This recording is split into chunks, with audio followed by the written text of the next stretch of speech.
Hey guys, Greg Alba here. John here. So I literally just asked John, why don't we do a video called what we'd like to see from superhero movies? And he said, yeah, sure.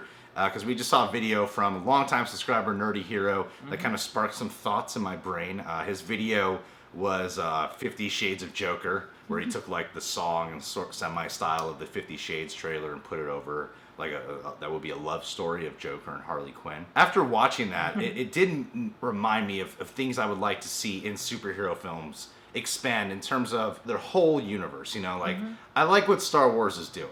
In terms of, I mean, it's not a comic book movie, but in terms of them doing like Rogue One and the Han Solo movie, like these films are not expected to be as massive hits as the linear franchise of Episode 1, 2, 3 through 9, but they're their own kind of spin-offs. They're not low budget, but they're not as big budget. But hopefully anyway, they're not all expected to be the exact same tone and the exact same style as a Star Wars film. They're broadening out their spectrum and their palette and trying new stories in that universe. And I don't expect DC or Marvel to start doing that just yet. Although I would like them eventually to start doing stuff like that. Like, yeah, totally. I know they're doing a Harley Quinn movie, but it would be cool to just see like, I don't know, like a $50 million movie of like Harley Quinn and the Joker.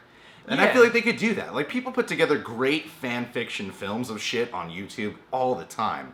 And I think, like, man, if they got, like, a $50 million budget, which is not a lot for a lot of these big studio films, they can make something totally amazing. Yeah, take those characters and make a totally different kind of movie. And like, because some of my favorite comics that I've ever read are sort of strange genre bender comic books, or like Elseworld style comic books, where it's like alternate universe stuff. And I feel like that is a place where superhero films could be totally revitalized. You get like really interesting filmmakers and let them do their stuff. I know it's kind of rote to talk about Nolan's Batman films, but that's kind of like what made those so special. Is the first one, he took that and he sort of did it in his style. What I feel like is that these movies, they all feel like they have to honor one world. And I feel like you're comic books. You don't have to honor just the one specific world you're doing. Yeah, you don't have you don't have to do your own DC, just this one, because you're actually limiting your capacity for what you can accomplish with just the one, like the phase 1 of Marvel, the phase 2, and they all have to be connected in a certain way. Like, I think that why not make a live action Batman Year 1 movie? Yeah, totally. And you don't have to make it Ben Affleck's Batman. Yeah. That story is primarily about Lieutenant Gordon, or Commissioner Gordon. James Gordon. That one's mainly about Jim Gordon, and I feel like, yeah, you could do like you could get like, I don't know, Darren Aronofsky, or like... someone who's into like neo-noir. Yeah, or like, Nicholas... Like, if you wanted to get like your Nicholas Winding Refn to step in and do like a superhero movie, allow him to adapt this graphic novel right here. It doesn't have to be part of the DC huge linear canon. It could just be like, we're going to just do this special movie. Or like, even if they did The Killing Joke and they just had another actor play the Joker, they didn't have to get Jared Leto to do it. Because what would make the storylines, I feel, in the one world they have established is keeping the same actors on board, whatever similar tone and style in some capacity. They're graphic novels, so you have so many different kinds of interpretations and iterations of these characters that I don't really feel like you need to conform to just this one specific storyline that connects all these movies. Do your like live action Killing Joke film, do your Batman Year 1 film. It would be cool to see them do like lower budget films of these big characters. Because part of at least the magic for me about comic books just as a medium is that different artists and writers can come in and put their spin on a character, and that's part of the magic, and sometimes it doesn't work and sometimes it really does, and you can have multiple versions of a character running at the same time. Yeah, right now we have the Marvel Cinematic Universe that feels like Marvel, but it seems like a nice time to start mixing in other people's vibes so that what it means to be Marvel is a broader spectrum, or what it means to be DC is a broader spectrum. Yeah, and it sucks that they're kind of just limiting it to just that, like, this one specific phase per every one of these films. And that'll help your characters, too, because then you're building franchises in a more loose way just based on the characters. Because the thing is, it's hard, when you're relying on the same actor over and over, to keep the stakes always high and engaging. There's a reason Marvel kind of has a villain's problem, is because every single time has to be the biggest time yet, and there's only so many ways you can save the world from all-out complete destruction. Yeah. So start telling more focused, contained stories within these universes. Exactly. It doesn't sound like DC has any plans to do like a Nightwing story. If you don't happen to know, Nightwing is Dick Grayson. After he was done being Robin, he went to Bloodhaven. I never actually heard the pronunciation of it. I think it's Bloodhaven. I think he's a very fascinating character because he's a cop by day, vigilante at night, so he's constantly, doing justice in the world. I think it'd be really cool if they did like a lower budget, doesn't have to be like low budget, but a lower budget film where they have like some other director step in and just do their own take on it. They don't feel like they have to conform to keeping it tied into the same universe or mentioning other movies or something. It's like, this is just its own standalone film. I like to see that, especially with the comic book world, because currently I feel like they're pretty limited on what they can do, and then you get a lot of people unsatisfied in the end. Well, because you do, like, there is a certain conundrum about big, really expensive superhero movies, is that you have to kind of check a certain number of boxes and follow a certain structure, because you have to appeal to everybody at that point because you need to make that money back. But if you look at something like Deadpool, if you take the best lessons to be offered from Deadpool, it's like you have this much lower budget superhero movie that still manages to do all the thrilling stuff, but with a lot of wackiness and a lot of fourth wall breaking and personality and stuff, and that's the place for movies like these. Like, I think the best thing we learned from Deadpool is that this kind of superhero movie also works. It's not just about being rated R, it's, this more esoteric thing works, just if we put it in the right scale. I feel like that would free something like Ghost Rider up to be a little more natural, or something like Jonah Hex could have been super cool, a bit more natural in an environment like that, Me personally, ever since I read Batman Year One many years ago, I've always wanted to see an adaptation of it, not where it's a part of some bigger canon than the film itself. I think it would be cool if they did a story just of Lieutenant Gordon that featured Batman, and you actually cut out the stuff of Bruce Wayne, or keep some of it, but don't ever make it like known to the audience. Like, let's just say someone happens to come across this Batman story that had no idea, just happened to not know that Bruce Wayne and Batman are the same guy.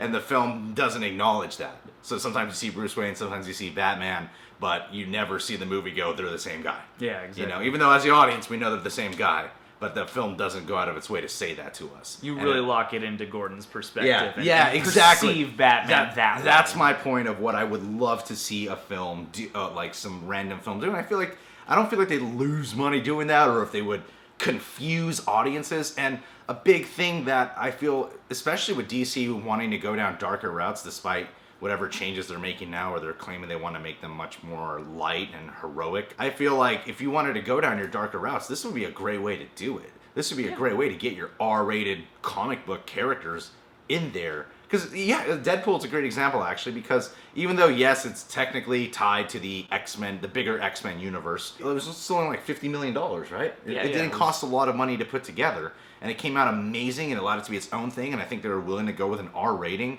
because it didn't cost so much money. Yeah, exactly. They were able to try all this wacky shit out because, enough people raised their voices and it was inexpensive enough. So if we want to get more unique comic book movies, instead of feeling like all these Marvel movies are the same, or all these DC movies are the same, and I could go into detail about how they're not all or the same or whatever, and how they're similar, but if we wanted to get like our very, very unique touches, or get great filmmakers who don't want to be part of huge studio films for the specific reason that when they get attached to do a comic book movie, they're like, you gotta follow certain things though, because we gotta keep it tied to all these other films as well. You're creatively limited. Yeah, they just color in the lines. It's like, we'll pay you a lot of money, but we're gonna limit you significantly. Like, if we wanted Edgar Wright to actually do his own Ant-Man film and gave him like a $50 million budget, I feel like he could easily do that. Yeah. Easily. And it would be cool to just get our own Ant-Man. I don't feel like it would be sitting there like pissed off and confused and this doesn't tie. Yeah, and I mean, and with that movie, the stuff that I feel like that movie could improve upon is all stuff Edgar Wright is great at. Yeah. Which kind of helps to prove that point. But it's like comics are a lot more than just action adventure stories, and I think Marvel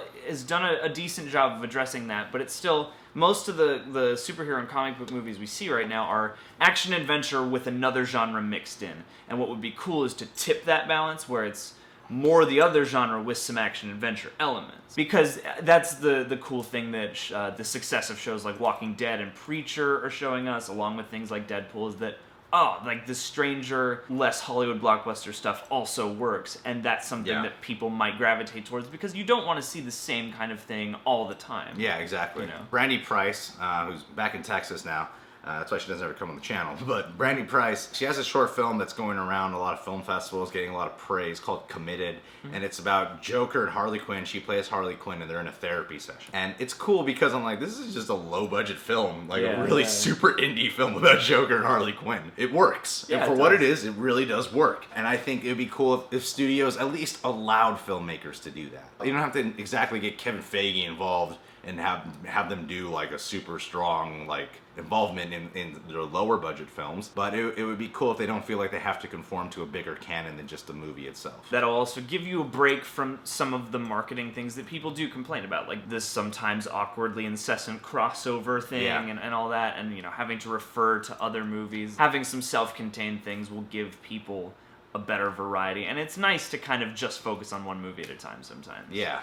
Now that we know the format, works and it's there, now we can go look at other stuff. Because there are very talented filmmakers who haven't had their chance to take a shot at some of these characters that they really do love. I know Nicholas Winding Refn I forgot what comic book hero he was going to be adapting, but he dropped out because he said he didn't like the fact of how limited he was on what he could do. And I'm like, yeah, I've seen his fucking movies. There's no way he's going to do something that's conforming to normality. I would love to see some more of these artistic, creative directors have a chance at going, I would like to do my own Batman movie. I don't need as big of a budget because it's not really about the huge action scenes. Yeah, totally. Like it would be cool. I would love to see that. There are plenty of more indie level or just more mid-level guys with tons of style who you would love to see. Yeah. Like if Jeremy Saulnier, who directed Green Room, did some kind of superhero movie, that would be fucking crazy. Make it like a really intense, more gritty story. And then you get somebody like Edgar Wright, or like I would love to see a Winding Refn superhero movie, because that would just be insanity. And there's tons to draw from in the 80s,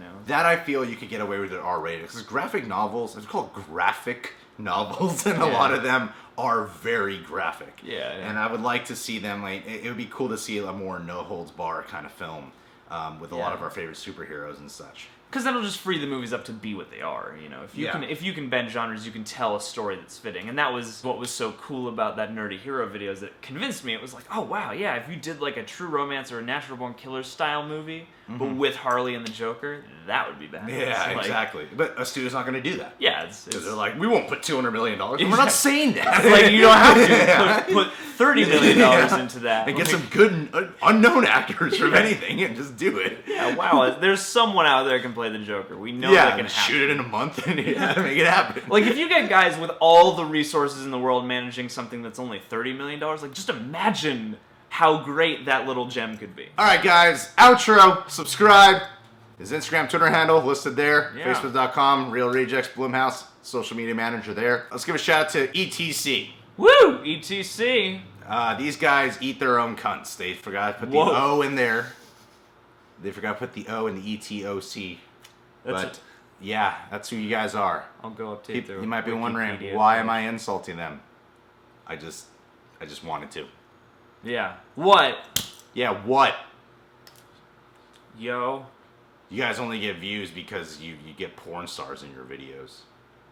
Oh, that's right. Yeah, I remember that. We had that conversation. And we only get views because we primarily go off other people's content. But, okay.